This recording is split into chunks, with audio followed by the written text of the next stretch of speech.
ATM மிஷின்னாலவே நம்ம வந்து அதுல வந்து பைசா வித்ட்ரா பண்ணிக்கலாம். இது வந்து தெரிஞ்ச விஷயம்.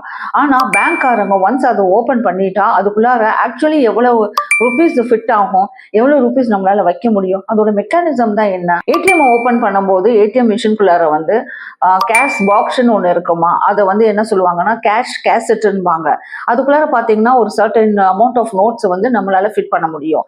இப்ப 8000 நோட்ல இருந்து 10,000 நோட் வரைக்கும் அதுக்குள்ளார நம்ம ஃபிட் பண்ண முடியும். பட் இந்த நோட்ஸ்லாம் வந்து டினாமினேஷனா டிபெண்ட் பண்ணுது. இப்ப 500 நோட்ஸ் எடுத்துக்கிட்டீங்கன்னா அதுக்குள்ளார வந்து அப் டு 40 லேக் வரைக்கும் நம்மளால ஃபிட் பண்ண முடியும்.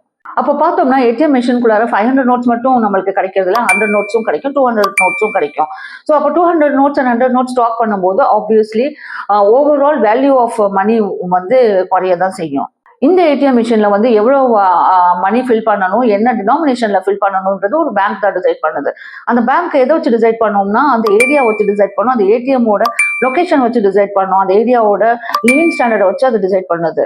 அப்போ பார்த்தீங்கன்னா ஒரு ஏடிஎம் வந்து ஆவரேஜா 20 to 30 லேக் மணி வந்து அது ஹோல்ட் பண்ற கெப்பாசிட்டி இருக்கும். இந்த ஏடிஎம் மிஷின்ல வந்து சில நேரத்துல பைசா இருக்கும், சில நேரத்துல பைசா இருக்காது. அதெல்லாம் விடுங்க. என்னதான் சொன்னாலுமே இந்த ஏடிஎம் மிஷின் வந்து நம்மளோட இயல்பான வாழ்க்கையை வந்து ஈஸியா ஆக்கிடுச்சு.